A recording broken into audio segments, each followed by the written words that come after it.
And we are live. We are live. Hey, mate, I got my English breakfast with me.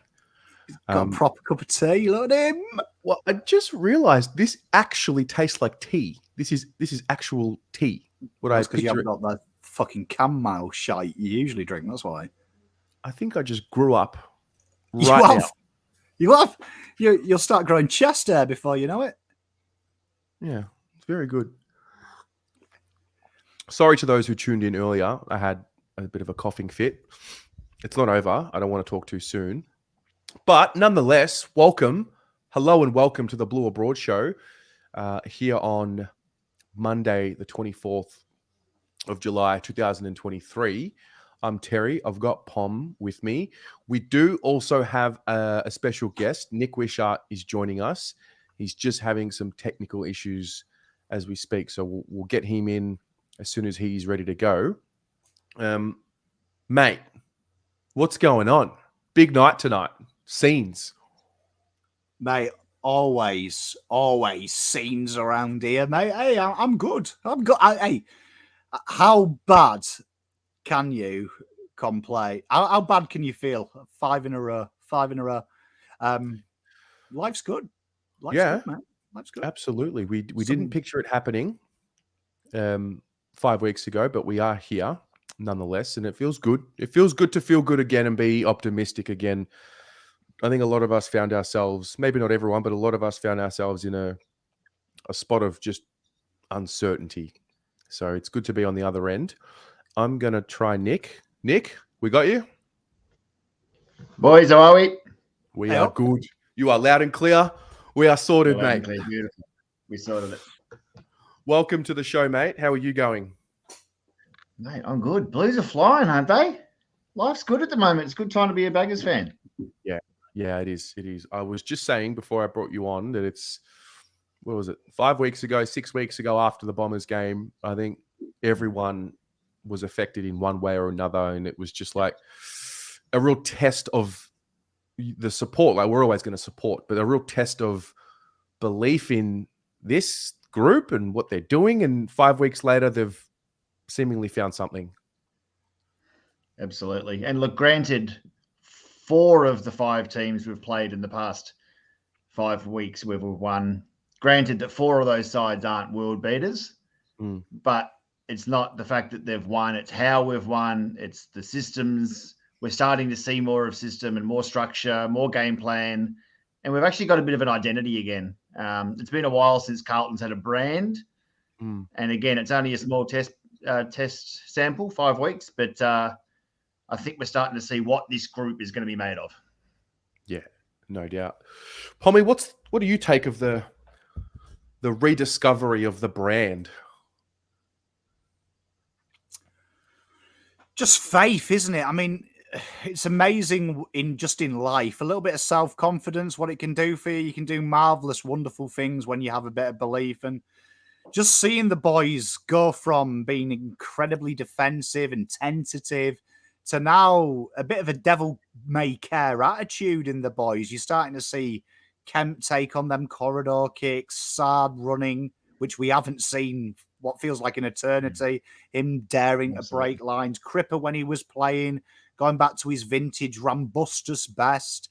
And everyone's thriving, aren't they? Even the players that we probably didn't like or we criticised a lot, they're starting to come out. And I always think certain players in this list are players that I would say are confident players. Jack Silvani would be number one confidence player. If you give him a little bit of time, a little bit of TLC, he shows you where he is. We saw it early doors and we're seeing it now. And TDK, he looked like a lost lamb 8 weeks ago. And Jesus, dare I say it, shades of Max Gawn in him this week. Second best ruckman ranked this week in the AFL behind Timmy English. He's starting to look a world beater. Don't know what's happened. Whatever happened at Ed Kerno Farm, fuck me. Everyone needs to go down to Ed Kerno Farm. Yeah, I think you go to Ed Kerno's farm to fix like a potential divorce. You go to Ed Kerno's farm to fix the Israeli-Palestinian conflict, mate. Anything. You just go to Ed Kerno's farm. Mate, Mate, I honestly, I'm going to book my second honeymoon at Kerner's Farm. I reckon that might be the weekend of my life.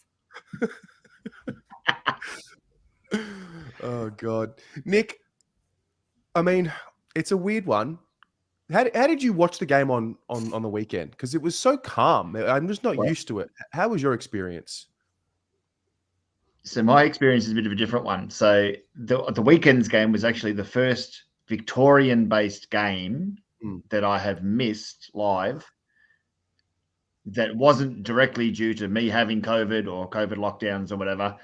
I think about 2016 or 15 was the first time I missed a game in Melbourne.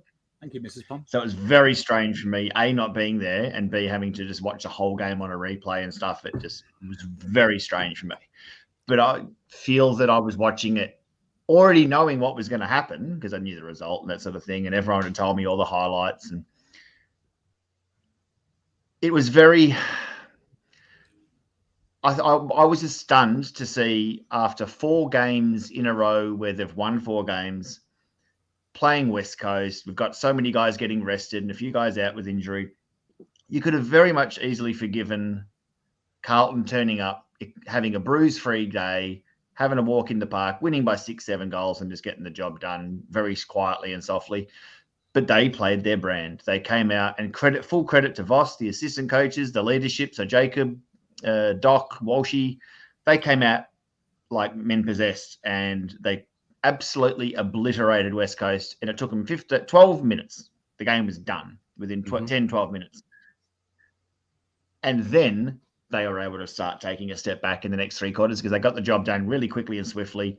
And I think that intent and that pressure that they just came out frenetic pace was on brand, that we have this brand now where we are going to be a high pressure forward half team.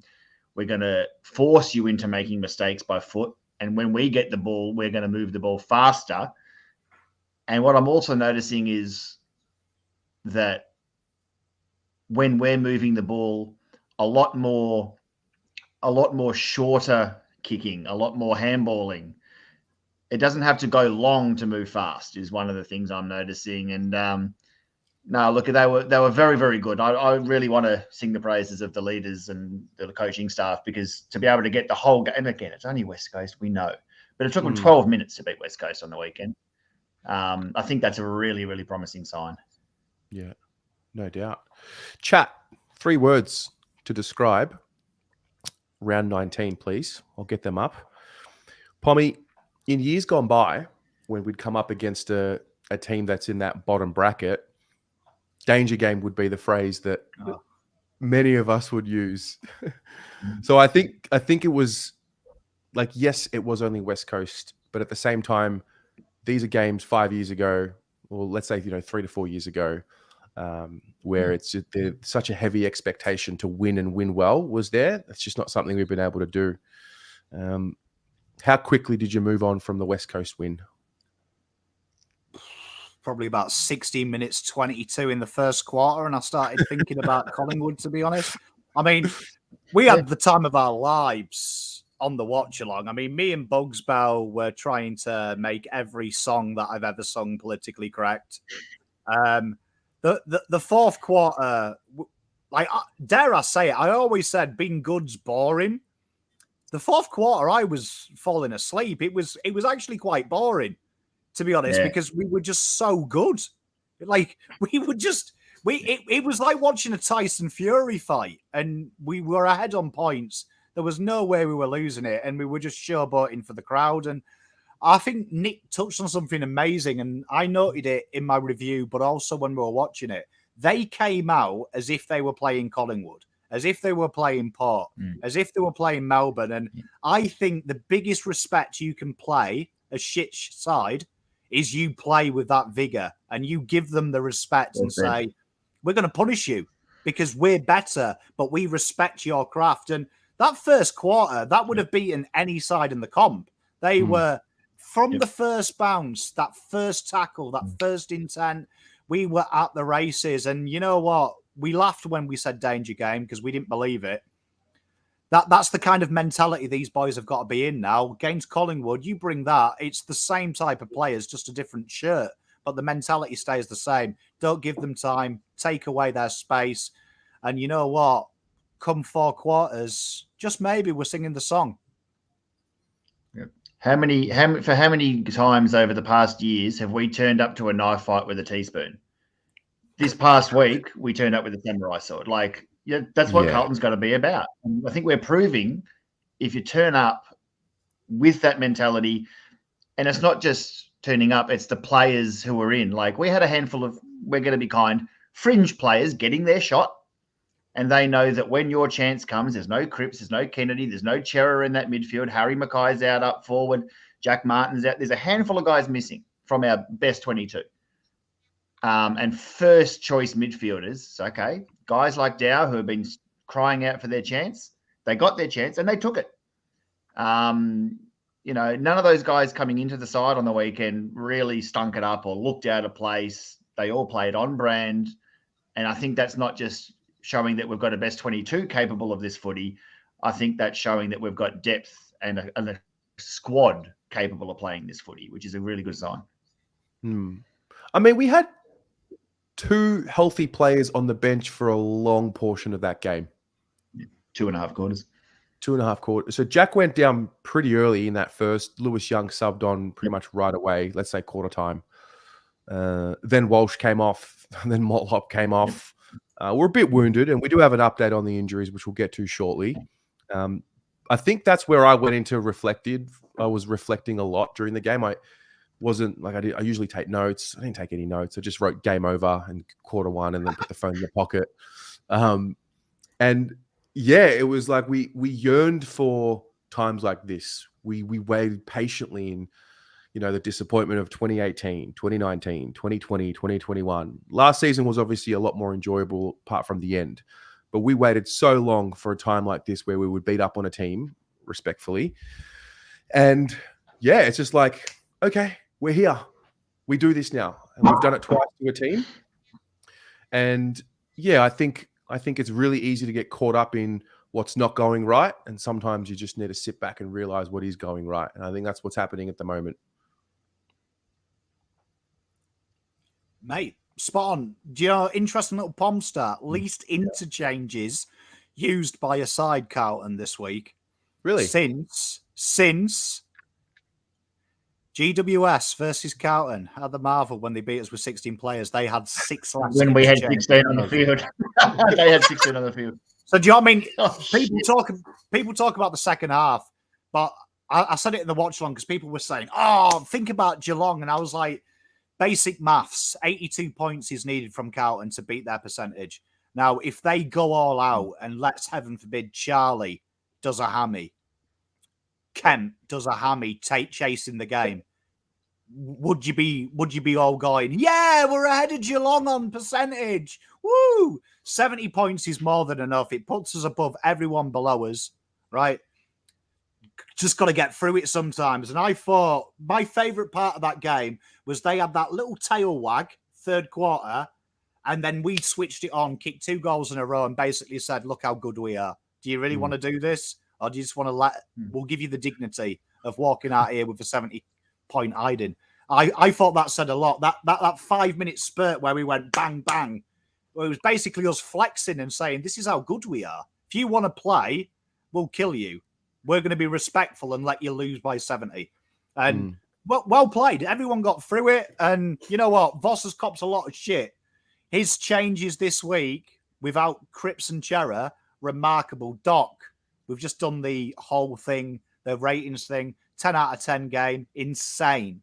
Dow doing a pseudo Chera role and giving him the space and protection to play that role. Voss has copped hate. Voss is now starting to turn it on a little bit. Yep. I think Voss has got a bit of a swagger back. An unnamed source, but someone very close to the club told me about a fortnight ago, maybe 2 or 3 weeks ago, and his words were, Voss has his balls back. And you can just see the stragger. There's a bit of a peacock strut. He's just coming around again, and he looks like a man confident. 8 weeks ago, I'll put my hand up. He was one. I looked at him and I thought he was almost out of ideas. They weren't responding to the game plan that he was asking, or it just wasn't working. something has definitely flicked a switch confidence-wise, whether it was going down to Ed Kerno's farm and tasting some of his dam water wine or whatever he calls it. Whatever it is that's happened, there's been a circuit breaker, and you spoke about confidence players and that sort of stuff, Pom. I think a few guys are starting to get confident in their bodies again. You know, Dave Cunningham's now played 5 games in a row. To my knowledge, has he ever played 5 consecutive games in his career? If he has, he's probably done it once more. So someone like that just looks confident in his body all of a sudden, and the inclusions of guys like Cunningham have transformed us front of center. He's one guy. Fogarty's another one. Fogg's been in the reserves tearing it up earlier in the year, and rightly so. Everyone's been crying out to see Dow get a game, and Jackson Binns, who's pretty close, I've got to say. I've been looking at Fogarty getting 3 goals and 24 possessions every single week in the VFL. He's come in, and in terms of players on our squad, Fogarty is number 2 at Carlton for goal assists per game, only behind Walsh. Cunningham's 3rd on our list for goal assists per game. Inside 50s per game, both Fogarty and Cunningham both in the top 10 at our club. Only Walsh, Paddy Dow's up there as well, so he's only come into the side recently. Tackles per game, Fogarty is leading tackler on our list per game, almost an entire. So he's averaging 5.6 tackles a game. The next highest is Cripps at 5. So he's almost got an entire extra tackle per game than anyone else on our list. So they've transformed our side, and that's a sign of, we kept saying, if we're going to get better, we need it to come from guys like Cunningham and these sort of guys staying fit.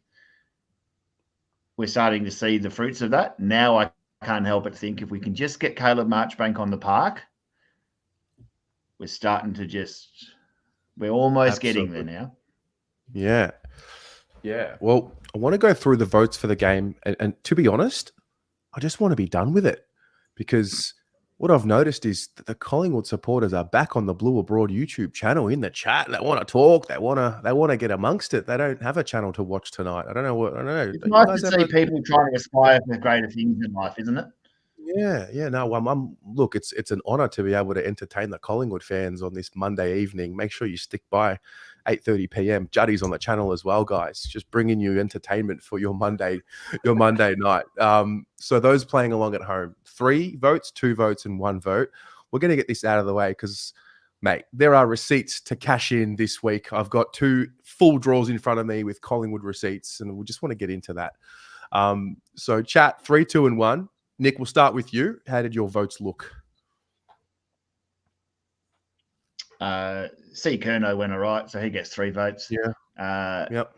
There's nothing you can say that hasn't been said. Best on ground by so far, it's not funny. I gave George Hewitt 2 votes. I thought, especially with no Cripps and Kennedy in there, as a big body, we needed him to throw himself around, and he did that really well. For me, I gave Doherty 1 vote. I thought he was outstanding. He's always been known as a good outside player, but his contested footy clearances, he was sublime on the weekend. I really thought he was showed great leadership. Special mentions, I thought DeConing and Sard and Kemp also were really, really good, and I want to give them a mention. But yeah, Charlie, Hewitt, and Doc. Love it. Pommy? Okay, so got a few Collingwood fans in chat, so I'll make it easy. So 3, that's 1, 2, 3. Charlie Kerner. 2 votes, Sam Doherty. So that's 1, 2 votes for the Collingwood fans at home. Sam Doherty. And 1 vote. 1, just that one, just on its own. That's Mr. Georgie, return to form, Hewitt. I like it. I went Charlie for 3, Doc for 2. I gave Walshy a 1. I've seen quite a few special quarters in my life, mostly from people like Juddy and Murphy and these types. Whatever Sam Walsh was on in that first quarter, I don't think I've seen him that prolific before. He was ready to risk it all and break all records if he kept going at that pace. It was phenomenal to watch. There was one point where Carlton had 4 goals on the board, Walsh had 8 disposals, and West Coast had 8 disposals. Like, he was actually putting on. He could have actually turned out and one for the ages. It was on track for. Yeah. Oh, I also saw something really funny. I think it was the Cheese Squad that might have posted it on Instagram. I can't remember, but it was. Look, shout out to Dom Sheed. Shout out to Dom Sheed, who with a kick late in the game was able to defeat Charlie Curnow for West Coast. Not the first time he's done that to a side. Yeah, that was very good. It's good to be happy. That's just what the situation is. Not to get too ahead of ourselves, but it's just good to be happy and in the hunt, and not thinking about Pommy doing trade videos and draft videos in July. It's just good to be in the hunt for a spot, and that's really what it's all about. So the votes are there. I have one more question for the both of you. What are the emerging storylines or notions that you've picked up on personally over, whether it's just the weekend or things that are starting to really come to fruition? What have you picked up on? Pommy, I'll start with you. The underlying, I said this, there's a spoiler for Jumper Punch tomorrow, but I think the big thing for me, I've noticed this week going into the Eagles game and going into the Collingwood game as well. If you'd asked me 6 weeks ago what was lagging behind, I came on this show and I had a massive pot shot at the Mathesons, and I started the F the Mathesons chant. And I said that the board seemed to be really behind where the fans are, at the level of expectation. There seems to be a disjointedness. And I feel like it's flipped, that the fans aren't having the confidence in the players. The players are showing, we believe, we need you. And I feel that there's a vibe, particularly from the fan base, that we're just dragging our heels a bit. And I'd implore everyone to just give in, because this week I can't think of a more exciting game. Easily the best side in the league, Collingwood. They are the front runners. They are leading it. We're coming to 100 metres and they are ahead.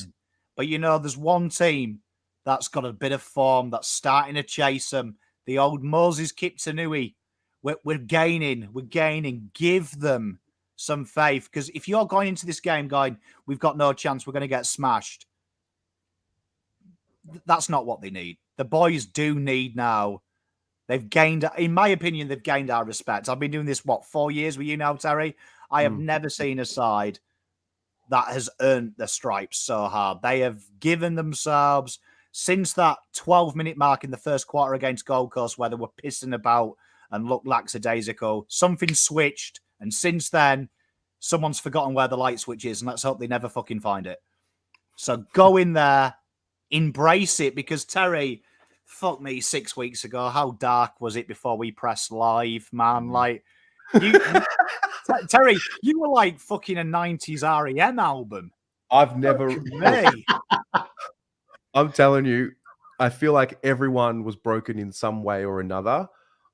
They got me good. They got me good. I was in, man, we were questioning, Nick, we were questioning our purpose of life and waking up in the morning. Like, it was like, what is this all for? It's hilarious. I couldn't help but see someone in the comments just there saying, a Collingwood fan, obviously, it must be parole day or something if they're out on YouTube. But anyway, they said something about, for Carlton fans, this is your grand final. For us, we call it Friday night. Well, we know how Collingwood go in grand finals. They always get there and choke. So, I can't wait to see that happen. But we all know the most likely pie you're going to see on grand final day, guys, 4-20. Because, like always, this time of year is when the collywobbles start. So I say bring them on. To all those Collingwood fans in the comments, if you can just take some time out, stop kissing your siblings on the lips, stop inbreeding. If you can take some time away from that, we'd love for you to turn up this Friday night and just just see how it goes. Carlton Collingwood, the oldest rivalry in footy for a reason, because we unashamedly hate you as a football team, and we live and our oxygen goes through our blood knowing that you hate us just as much. I think it's going to be an absolute ripper of a game. I don't care how many players we have out. It is no excuse. I don't care how good Collingwood Football Club are right now. They are so far and beyond the best team right now. It's not funny. I'm not scared of them. Bring them on. I like it. I'll tell you something. Baggers are back. The baggers are back. I'll tell you something I've noticed, which I'm pleasantly surprised. And that is, like, these boys have not experienced real success in the form of, silverware, premierships, etc. They are not singing the song like a team that is happy with themselves yet. And you could make the point that the last 5 weeks, they've been bloody fantastic. And the way they sing the song is like a team that doesn't care about not that they don't care about the regular season, but you get what I'm saying? Like, they know that there's a bigger goal at the end. And I think there's a bit of maturity that's been shown there, because I think in a few years gone by, like when we beat Geelong, for example, in 2020, I remember that song so clearly. They belted it out. So now all of a sudden winning's becoming normalized.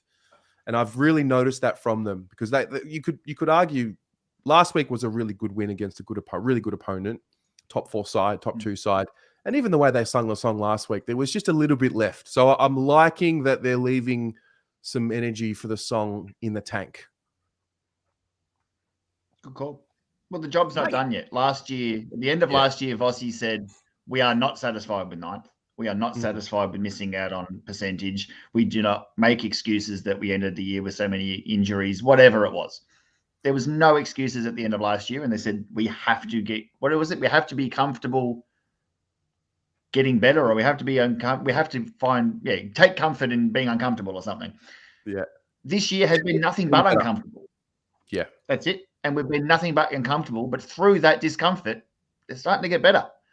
So maybe, just maybe, they are on track. Now, are we going to win the flag this year? Of course we are. No, but in seriousness, like the benchmark still is for this club to make a final and to win a final. And whether or not we beat Collingwood on the weekend, that is still a distinct possibility this year. But we've got a few receipts, as you said, Terry. The end of last year and how it finished for us, in the manner it finished for us, because of those black and white filth. We owe them plenty, to be honest. But this group have got a bit of redemption, and I really hope that it hurt them as much as it hurt the fans at the end of last year. Because if that playing group walk in onto the MCG on Friday night, not with that in mind, because you don't look backwards, you look forwards. But I've got no doubt that somewhere in the recess of their mind, they're just thinking, I know how that felt. These pricks aren't going to do that to us again. It's an interesting point. It really is. Yeah. We're going to touch on Collingwood shortly. Just want to get through the little bits and pieces. Let's just recap the injury concerns, because a lot of people were concerned about that. So what do we know right now, guys? So this is what we can expect from the injury list. So Sam Walsh, low-grade hamstring strain. He's going to miss about 2 to 3 weeks. It says at this stage. So you just know. You just know he's doing his. He's not sleeping tonight. He's rehabbing every second of every day. You just know it. 100%. Silvani was a joint sprain to his knee. So a return to play timeline will become clearer as he works through his rehab over the coming weeks. Probably a bit more serious than what I thought it was initially. I don't know. But it doesn't look like... That doesn't sound good to me. Yeah. So we won't be with Walsh and Sauce this week. We know that for sure. Jesse Motlop, this one's probably not as serious as what I thought it was. So it says he had a tight calf and he'll be a test this week. So that's a little tick there. Cripps, Chera, Martin, Owies, and Corey Durden are all a test to play this week. So, yeah, okay. We will lose Walsh. We will lose Jack Silvani. We will hopefully gain Martin, Cripps, and Chera at the least and kind of go from there. So The injury list is, look, it's not ideal with Harry out as well. There's a few in our best 22, but Nick, as you said, it doesn't matter. It doesn't matter because we're a system-based. We're moving towards becoming a system-based team that look relies on at Collingwood. Yeah. The structure is what matters. Collingwood this year have had Billy Frampton playing in the ruck. They've had him playing centre half back. They've had him playing centre half forward. They've been plugging more holes than Hoover Dam, that mob, at certain times. But it's next man up. What can I do to make my teammate better, to make this team better, has been their mindset. And lately we've been seeing that from Carlton. And if we are going to compare ourselves to the top of the table side, we've got guys who are coming in and playing a role. We've got to play with that mentality you were saying about confidence, Pom. These guys are starting to realize that I don't have to. Their job on the day might not necessarily look like I have to get 30 touches today and kick 4. Your job today might be your direct opponent. Don't let them touch it. Every time they go near it, whack him in the guts. That could be all your job is on the day. Do it. If you do your job and have confidence in your teammate to do theirs, 9 times out of 10, you'll get the job done. Pommy?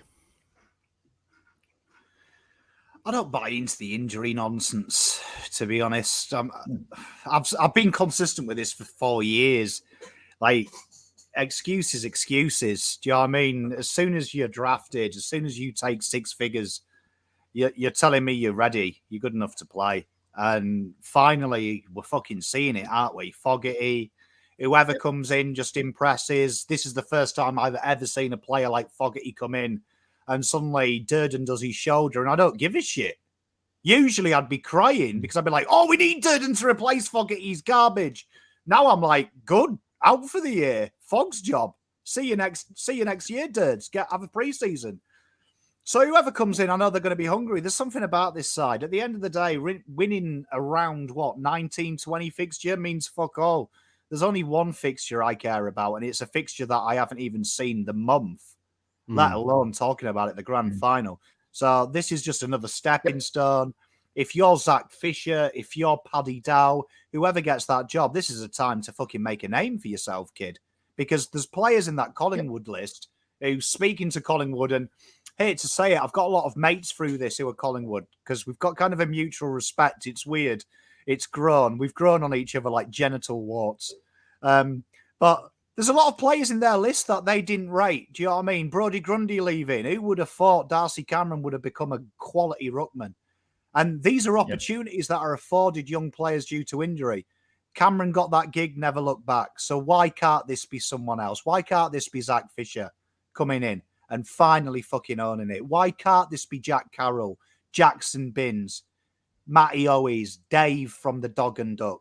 This is a game here where they go in for the first time ever, the Blues, with zero fear. They've got nothing left to prove anymore. Because this last 5 weeks, they've answered every fucking question. The media, Twitter, Facebook, everyone has asked. They have answered it by 50 fucking points every week.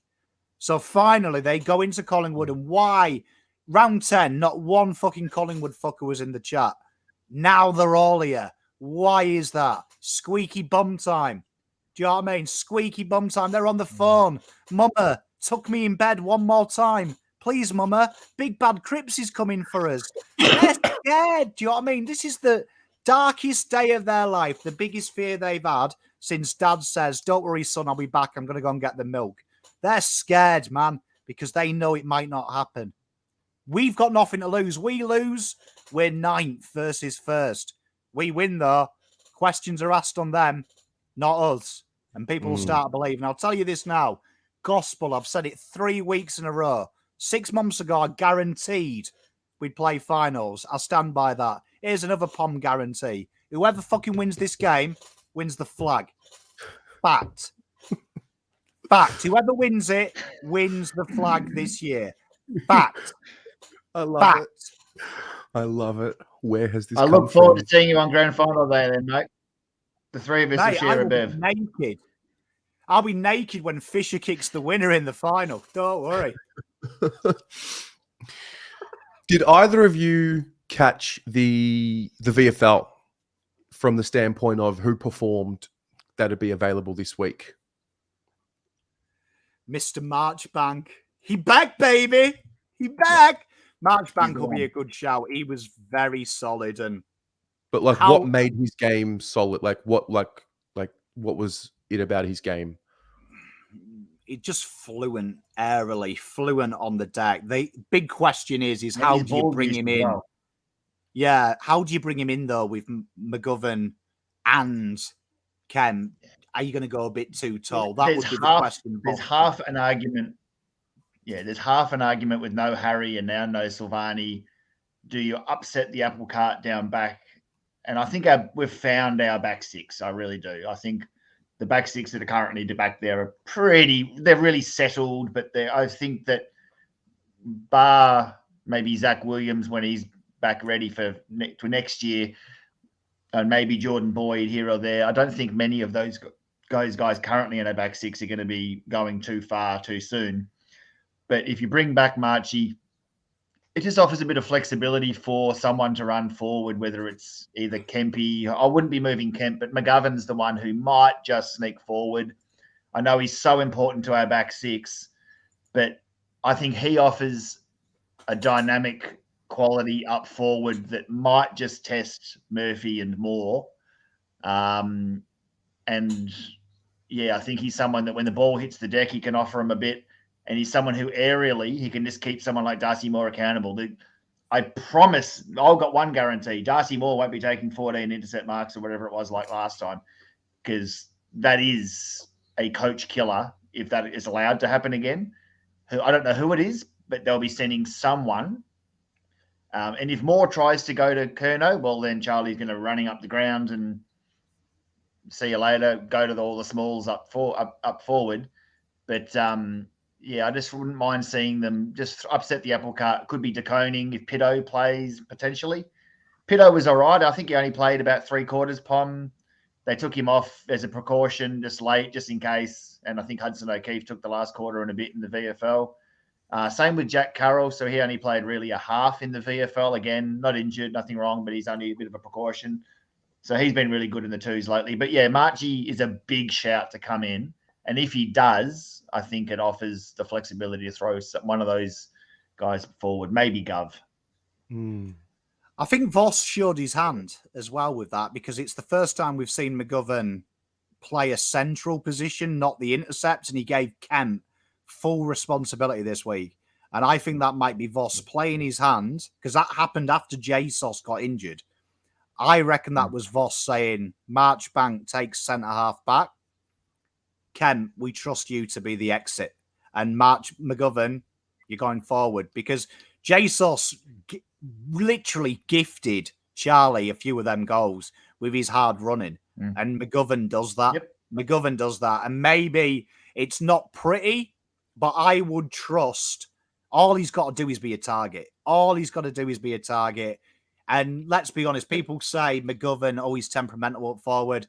Statistically, he's well ahead of Jesus. Do you know what I mean? Yeah, Jesus has never kicked 40 in his life. Do you know what I mean? But McGovern did. So for a couple of weeks, do that. Jesus is out. Jack Martin comes in there to help McGovern out. And that looked pretty tasty when we had two mid-size and Curnow versus Port. Very similar backline as well, Collingwood, in makeup and size. So why do you do it? And Marchbank is ball use. Oh, there's something about Marchbank. And the only other guy we can talk about is O'Brien. But O'Brien, this is his first good game all year for the VFL. But defensively, O'Brien was like the French during World War II. Honestly, like you watch Holland and you watch Akers and then you watch O'Brien play VFL. Like, fuck me. Please, no. Looking at their wingers, if O'Brien is on that wing, I am sticking my mortgage on side bottom to have 40 touches if he plays against O'Brien. Holland's going to keep him accountable, so I don't think O'Brien deserves a go. One good game all year. One good game all year. Bev, World War II always. It's the only time Yeah, go Nick. There's absolutely no way that someone like O'Brien gets a gig, especially I don't think Hollands was half bad. I thought he kind of ran through the midfield a bit on the weekend. The VFL game he played, he was in centre bounces quite often. And so I think that he just offers a lot more. And if they are going for someone on that outside, I think Binns is even closer than O'Brien. O'Brien was good on the weekend, but I think body of work for the season, I think Binns ahead of O'Brien right now as well. I'll tell you what, the chat is up and about. This is one of the funnier one-liners I've seen. Sard will play a lockdown role on Elliott like he did on Pal Capsicum. I'm all about it, buddy. That, Mardy. Love it. Nick, ahead of this game this week against the Pies, the Cheer Squad have got a bit of an initiative going on. Well, not just this week, but I think for the rest of the year. Can you shed some light on what is the story? Every week. Yeah, so Cheer Squad, we got into a position about it coincided when you said everyone was doing a bit of soul searching around after the Essendon loss and everything a couple of weeks ago. And Cheer Squad no different in that. We're very active in our fundraising and that sort of thing. Every single week we'll have a raffle up, and that's our way of raising funds for ourselves, for our banners and materials and stuff like that. But we also give back to the club, sponsoring. We sponsor 4 players now, 2 of the AFLW players, 2 of the AFL men players. We've donated $10,000 on Good Friday, and we're very active with our fundraising efforts. And we kind of thought that we've spent a lot of the year asking a lot of Carlton fans and not necessarily giving back a lot. So we've decided every single week for the rest of the year, every Victorian game, we're going to do a little competition online where people can win passes to go on the ground and raise the banner with the side. So we've done that the last 2 weeks in Melbourne, and we are doing it this weekend versus the Pies. Someone, a lucky winner, I think her name is Keely, this weekend has won. So she's going to be going out on the ground in front of over 95,000 people on the G on a Friday night to help raise the banner as the boys run out, which is something that us Cheer Squad people, I'm going to be really honest, tend to take for granted. It's something we do every week, but I'll tell everybody, when it's a packed MCG on a Friday night, you cannot ever get sick of that experience. So everyone out there, all Baggers fans, there is no requirements of you to win this. All we ask is keep an eye on the Cheer Squad social media, both Instagram and Facebook. And every Sunday, whether it's game day, unless it's game day, but every Sunday we'll be posting on our Facebook and our Instagram. All you got to do is tag 2 people in the comments that you think you would take on the ground with you, and follow the Cheer Squad on those social medias. That's all you need to do. And we're picking a winner at random each week. And it's our way of kind of giving back for Carlton fans and just putting some smiles on faces, because, on the weekend, I wasn't at the game, but it was a pretty boring last quarter. But I got to say, when I heard Charlie kick that 10th goal, I audibly heard an entire Marvel Stadium bowing and doing the Charlie chant. And that's goosebump stuff for me. So Carlton fans we've put up with a lot of crap for the last however many years, and we've allowed ourselves to be the butt of a lot of jokes. But shit, we're a loyal bunch. What have we got? 92,000 members at the moment. I think it's about time that Carlton fans were acknowledged. So this is one way that we're acknowledging them and just giving back a little bit. Yeah, man, it's incredible. Well, what I've done is I've put the Instagram in the live chat, and I've pinned it to the top of the live chat. So for those of you watching on YouTube, head to the Instagram, hit follow. There'll be a post coming out for this, right? Yep. So we've done one for this week. This week we've already chosen a winner. So Keely's going to come on ground. But next week onwards, so we've still got Melbourne, St Kilda, GWS, 3 more games after this weekend in Melbourne. Yep. So each of those games we will be giving away ground passes to everyone to go on the ground. And there you go. If you are interested in future weeks, if going on the ground to be part of the Guard of Honour or be part of the team raising the banner each week, come and say g'day. Make yourself known. Come and say g'day to the Cheer Squad. And if it's something we can do, 100%. If you're the type who lives interstate, and we're coming up to the Gold Coast in a couple of weeks, if you live interstate or you're traveling to the Gold Coast for that game, hit us up on Instagram. We can possibly get you out on the ground or something for that game. As I said, it's something that we feel we take for granted because we do get close proximity to the players. We do get to see a lot of behind the scenes stuff that we are very privileged to be in that position. And that's an experience that we've realised that means a hell of a lot to other Carlton fans. So this is one little way for us to be able to give back to them. Love it. Love it. Well, we appreciate that. So make sure you're following the Instagram page for next week. And we'll go from there. Quickly, we had an update last week on the AFLW. We got a damn fixture.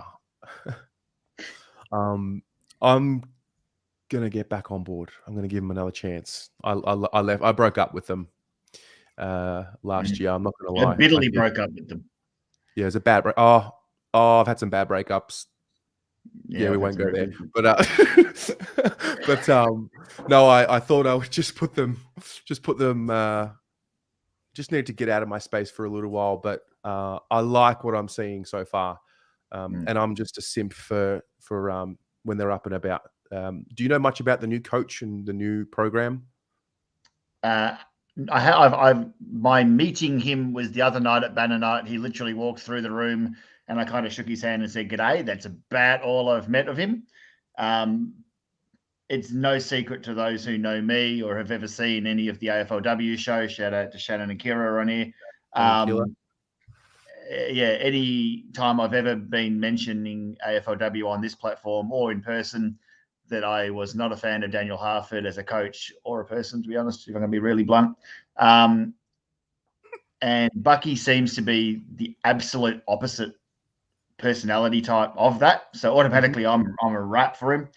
But what he does seem, he's a teaching background. And I think they've started, we're into the rebuild of that squad now. They're a young team, Carlton. There's a lot of talent there, though. But he just seems to be the sort of person who's not only going to mould them as footballers, but mould them as people. But what I have noticed is a buy-in of those established players. Darcy Vesio looks very bought in at the moment. Miller looks bought in. Karen Harrington seems very invested right now.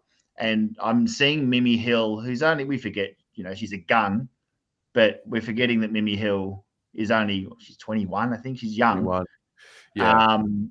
And we're just seeing her become a leader before my eyes. I saw an interview with Mim recently, and John O'Barak was also one who pointed this out to me because he went to AFLW training.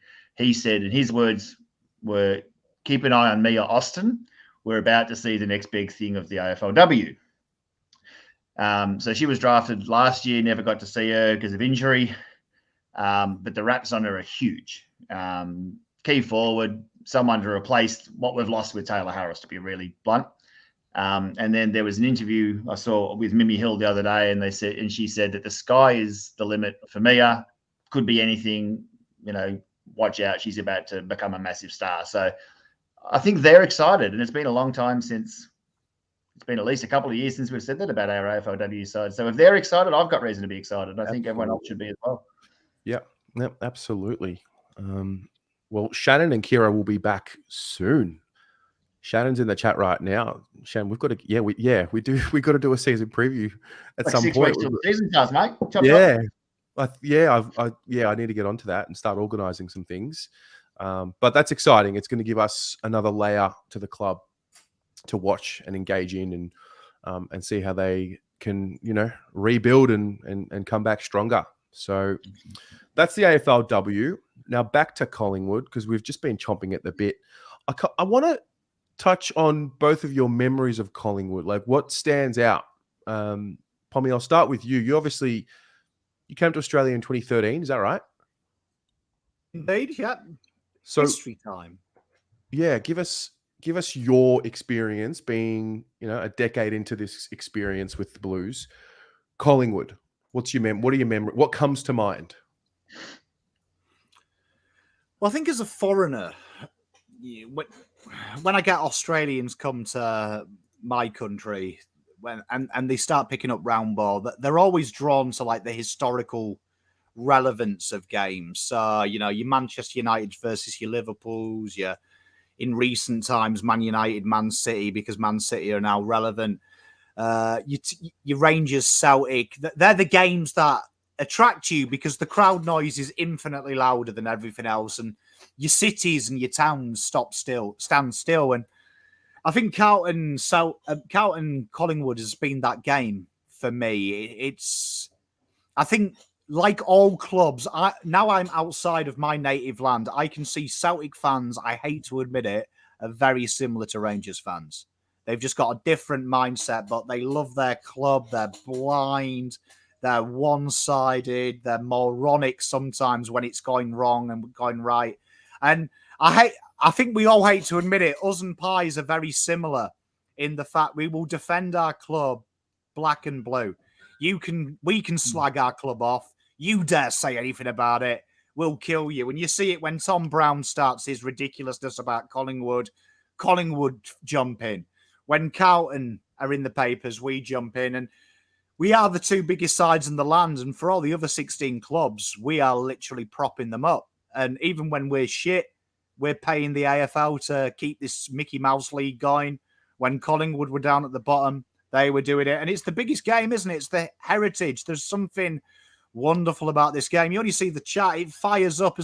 I love Swoop Luke. He's my boy. But this week, I just want to chin the little prick. And I don't know what it is. Something infers me. He annoys me. And this game is heated, isn't it? Even when we were horrible 2018, it always stands out that we had Sam Rowe in the ruck. Do you know what I mean? Sam Rowe in the ruck. Backs against the wall. Worst side probably ever to play the game. But there was that fight from the boys. JSOS trying to chin Scott Pendlebury. Something happens to the players. Something happens to the fans. And it's been nice the last 2 years they've started to have a bit of relevance because I think the AFL needs it. Round 23, as heartbreaking as it is, probably the most fun I've ever had on a watch-along. Even though we lost, like, every emotion I've ever felt in sport, I had for 4 weeks.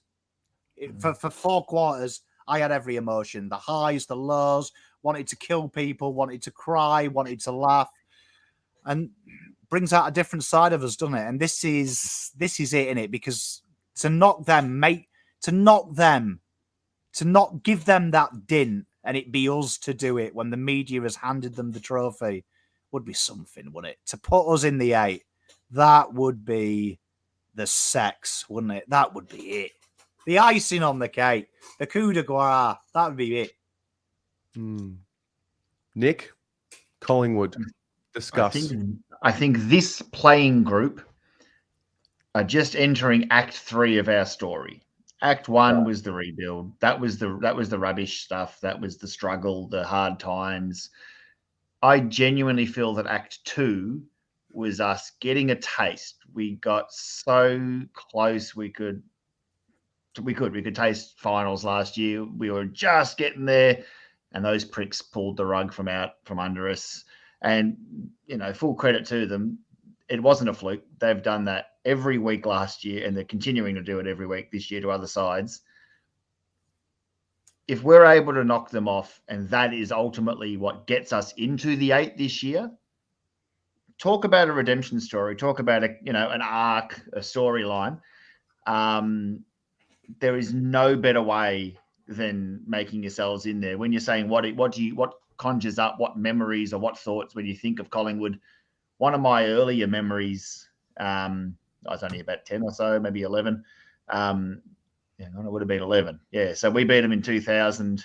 What do they call it? The last suburban game or whatever it was. We played them at Princes Park, Carlton and Collingwood, and we beat them by 111 points from memory. It was 28-12 to 10-something. 111 points. We absolutely pasted them that day. And I'm pretty sure that Lance Whitnell kicked 5 and Beaumont kicked 5 and everyone had a crack. And 2 years later, now they were at the lowest of their lows and Maguire came in. Only 2 years later, they beat us by 100 points in 2000 and handed us our first ever wooden spoon. So, no matter where you are on the ladder, these two teams are always a shout against each other, and it doesn't take long for each side to kind of bounce back against one another. I think Carlton just always find a way to lift against them. I remember the week, it just happened to be poetically the week after Serge Silvani passed away a couple of years ago, 2 years ago, and Jack sat on Quayner's head and then kicked the winning goal and pointed to the skies for Nono and all that sort of stuff. That's stuff that I'll remember for the rest of my life. I remember Dale Thomas selling enough candy to Tyson Goldstack that he gave the prick diabetes and put him in about row 8, and to kick the winner, Daisy Thomas against his old club. These are the memories that Carlton fans will remember for a long time. I just really hope that, and as I said before, I think the playing group, it's not the forefront of their mind, but it's in there somewhere. They've got a few receipts to cash, and I've got a sneaky feeling that there's a few memories, hopefully good ones, but there's a few memories that are still yet to be written for this playing group and their story as it evolves. Yeah, I mean, when you look at this group in particular, if we talk about this particular, the rebuild group, I don't know what you call it.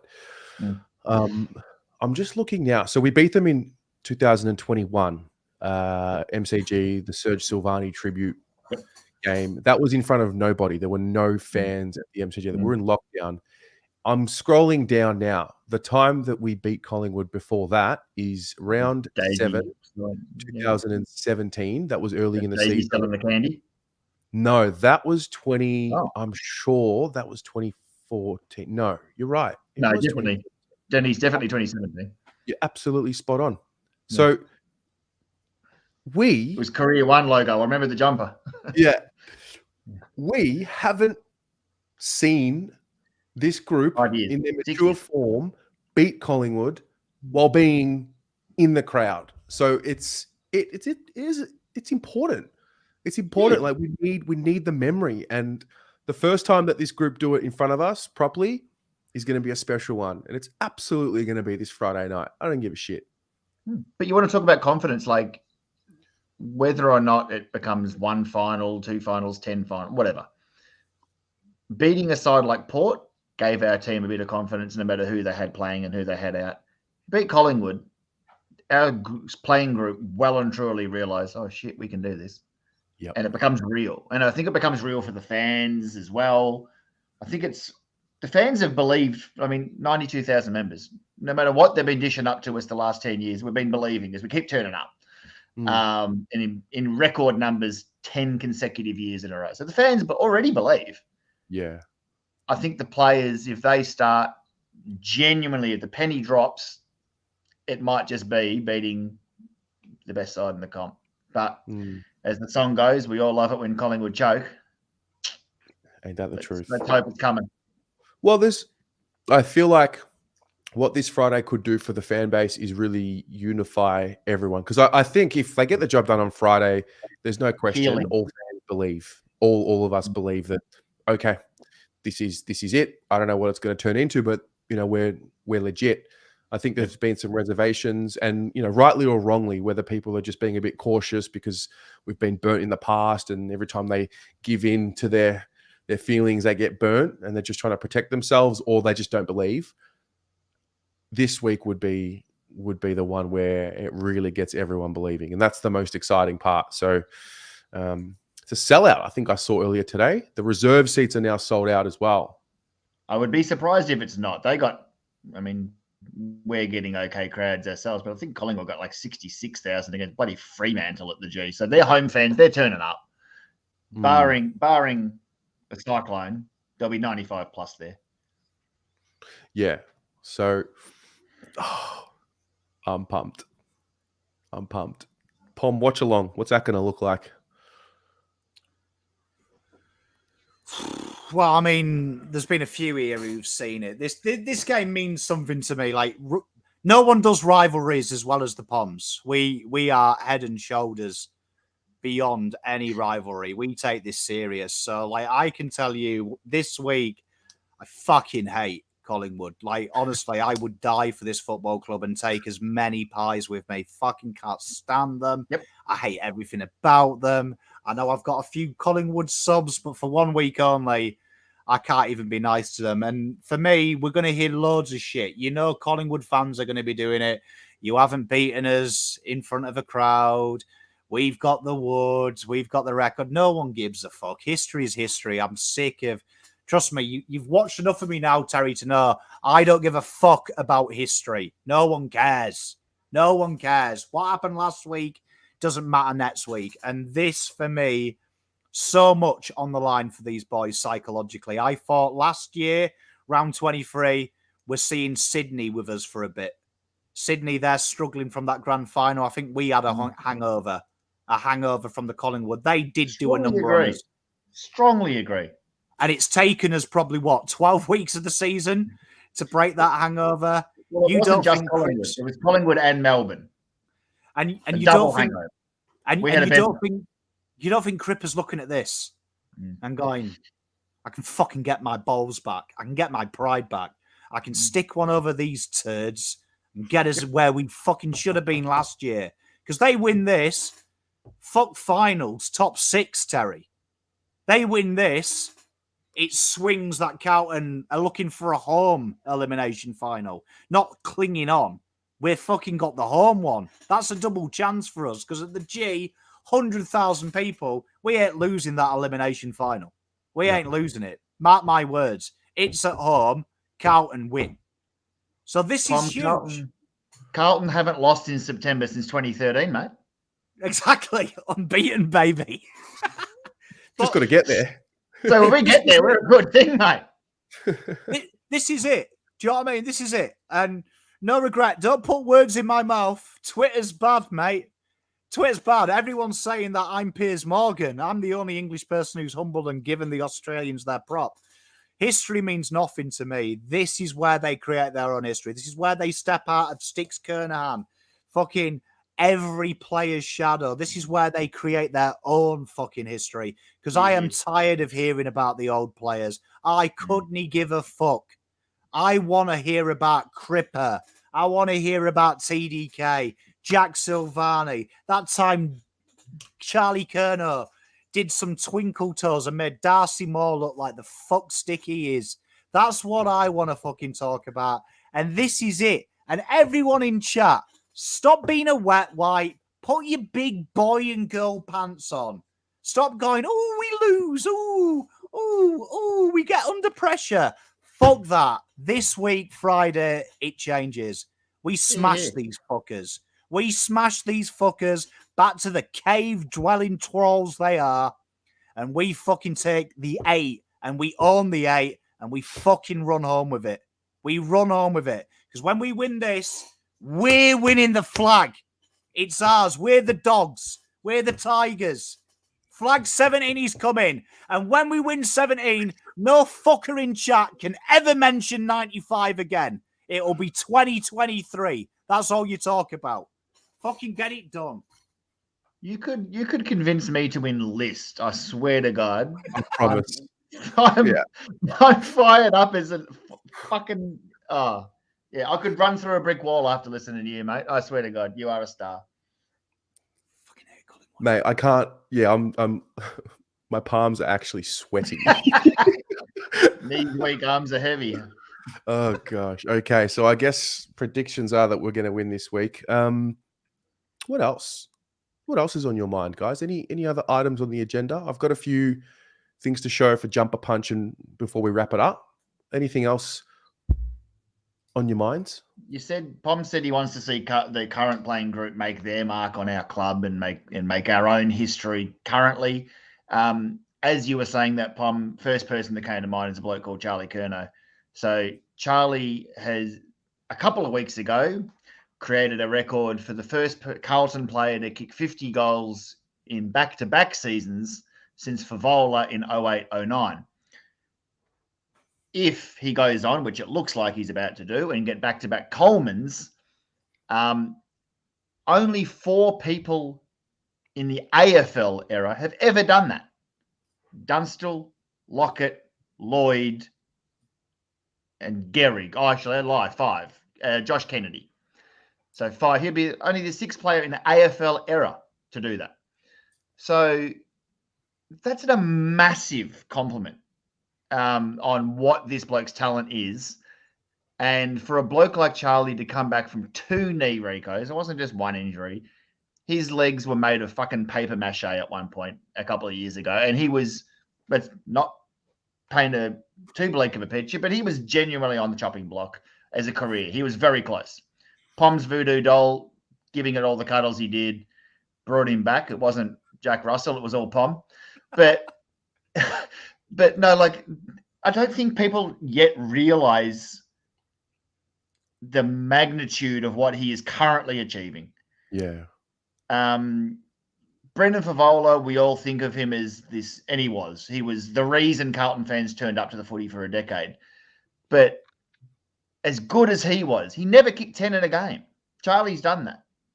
So there's more history being made. Like Charlie, for me, I still think, if it's possible, is somehow still not rated as he should be. People are trying to undersell, but 19 of his goals have come against West Coast, and other teams have played West Coast twice. Do they kick 19 goals on them? Like, it's like we're the only team that's ever played West Coast twice in a season. Mm-hmm. So what Charlie's producing right now is world-class football. He is at the absolute top of his game and doing so coming off 2 knee recos. And I think Carlton fans, all fans, have to give him his flowers right now. It's marvellous. Yeah. I think, you know what I'm actually really enjoying? I think 10 years ago, I would have been getting into arguments online about why Murph was a top 5 player in the competition, why Juddy was a top 5 player in the competition, and why Jamo's underrated and he should be an All-Australian squad. And now I'm weirdly enjoying being underrated and not believed in. I'm weirdly enjoying Jacob Wiedering not being in the conversation on the outside. I'm loving the fact that all the conversation is around Nick Dacos and Bont and all of these guys, and we don't have players who are in that top 2, top 3 conversation, and we just continue to get the job done. It suits us traditionally to be a bit of an underdog, and I'm just here for the slander. I'm enjoying the Carlton slander because I'm watching this undertone develop that's going to turn on all of the doubt, and I'm here for it. We're getting hated again. They've pitied. The reality is we've been pitied for 10 years. Yes. Even Carlton fans, everyone's taken their shots while they could, knowing it's going to be fun. But I've had so many people go, oh, but gee, when Carlton get good again, gee, it's going to be. I don't want them to fucking pity us. We're Carlton, yeah? And those people are starting to arc up again. And that, you know, dare I say it, they know we're coming. I just want to know where that Luke Cabroni is. Do you remember, Terry, doing this show 2 years ago? And I said this little fucker here was going to win the Coleman. And he dropped that comment, what does a pommy cunt know about football? Peter Wright will kick more goals than him. An AFL evolution, maybe. Fuck. I can't wait for Charlie to do a number on that fucking Darcy Moore. I can't wait for it. Yeah. But no, this is it. This is it. This is what we were all waiting for. My one request, though, is can the cheer squad drop the Charlie chant? The Charlie clap. It needs to go. We need the Charlie Bang My Wife song at the G. I'm telling you now, a man of this caliber deserves more than Charlie clap, clap, clap. He deserves a full-blown song. Whoa. What's this Charlie clap? I've never heard Charlie clap, clap, clap. We need the Charlie Bang Your Wife song. Come on, Nick. Give it to me. I've never heard this Charlie clap, clap. Whoever has said that to you is making shit up. Never heard There was a long-winded Charlie chant which started when he kicked his 10th, which I thought was really cool. Yeah. I'd never heard that before. Obviously, It's a special moment. He'd kicked 10. We actually spoke about it on BA Saturdays a few weeks ago. We were watching videos of chants from other sports, and I'm like, you know, Port Adelaide have never Charlie Bang, Nick, come on. Collingwood have the long-winded Collingwood, and it's like, do we have something like that we can? I don't know. Like, I feel like you got to kind of naturally let it happen. It has to happen organically. Yes, we've got the Wolf and all those sort of things. They're very unique. Yeah. They're very the Wolf unique. Gets going. Yeah. I just want the 80,000 people erupting Charlie Bang Your Wife. My wife's more of an Ed Kerno type of girl. unfortunately, the song doesn't lie, Michelle. Song doesn't lie. Golly, the song doesn't lie. Tell you. Yeah. There's only one Charlie Curnow, mate. There's only one. Okay. I think that's it. Let's talk a bit about what's coming up this week. So the Cheer Squad mentioned this just now. Where are we? The raffle. I think it was George Hewitt. George's yes. 150th game on Friday. George's 150th game on Friday. Fantastic. Good to know.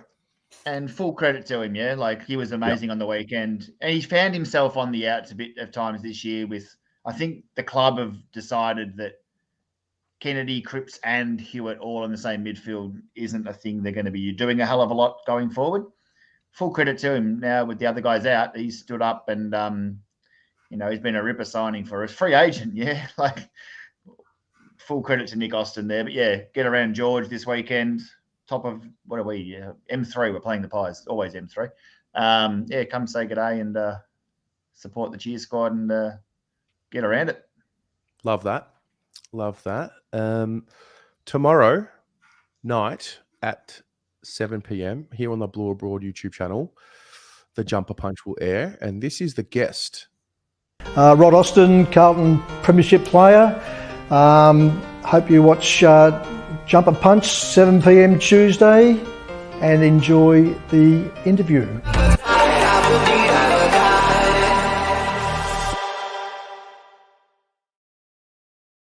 Pommy, I'm led to believe you were on the couch. Mate, your sources tell you correct. I was, yeah. I can't believe they've ran with Austin promo. You think you should be the promo, mate? Oh, 100%. I mean, I don't have a flag. I don't have a flag. And my kids aren't Nick Austin. But come on. That's your daughter-in-law goes on Survivor, maybe we'll put you in there. Oh, yeah. That is going to be a lot of fun. Pommy, what's coming up on the Pommy and Oz YouTube channel, mate? I have no idea. We have our selection on Wednesday, where the beautiful Terry will join us along with Let Dog, your favourite chap, because he guaranteed the Eagles would win. He got that wrong. And the wonderful Ian.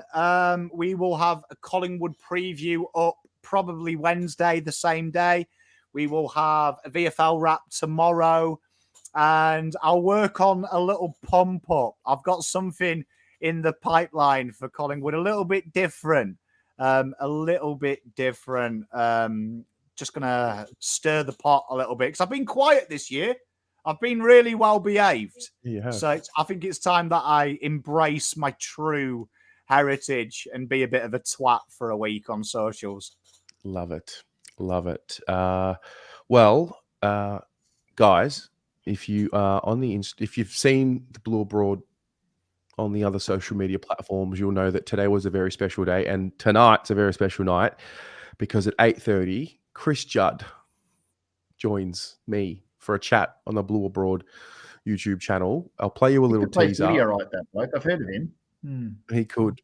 So this clip I'm about to show from the interview is not in the interview, but sometimes you just got to have a laugh at yourself when things don't go right. So have a look at what happened during our interview and just keep an eye on the blue light in the background. Look at this. Whatever the number is, the intensity of the game is just manic and wildly impressive what the players are able to do week in, week out. Stand by. Ha! The blue light when was I saw me that on the man inside. play football. When I saw that man play football, I never really went like that. I was more doing that when I saw him play football. So, mate, he had the reverse effect on me. Yeah, he was a bloody great. An all time. Yeah, it was a good time to be a Carlton supporter. I was 16 at the time, so it was, teenage years, just completely obsessed with everything, going all in. Not that I'm not obsessed now, but yeah, he brought a lot of special memories. So it was it's crazy, full circle moment. 16 years later, I'm chatting with the great man. He was very good. So at 8:30, that'll be premiering on the channel. please massive, mate. just hit the subscribe button. The content will remain free, I promise you. But what we need in exchange is for you to hit the subscribe button so we can keep the content free. So if you're not subscribed, hit the subscription button. It's free to subscribe.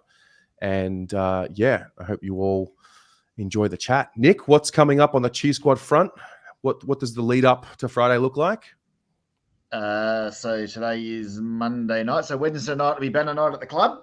Wednesday? I'm looking forward to that one. That'll always be a good fun time. And then Friday, it's all systems go, I think. I think there's going to be a packed house. What I can promise is noise. What I can promise is colour. And I'll make a pledge to Pom. If we get up, I'll personally get the Charlie chant going myself. And I might even let him shag my wife. I don't like. She'll but I'll just let him know. I'll just say, look, if you're up for it, I don't even have to watch. I'll just go for it. I'm sure Mrs. Pom will put her hand up as well. Yeah, I'm tipping the line will be longer than fucking Flemington Straight. It'll be having a crack, boys and girls included. But I think we're in for a ripper. I just hope everyone enjoys it. To be honest, everyone except the pricks down at the Ponsford end. Yeah. Well, let's get off the air. Let's get off the air. Guys, thanks for being here. Nick, thanks so much for your time. Really appreciate it. Good to have you on again. And Tommy, always a pleasure to have you, mate. They've lost more grand final. Sorry. That's okay. See you, everybody. See you in 10 minutes. Go Blues. Go Blues. Go the Blues.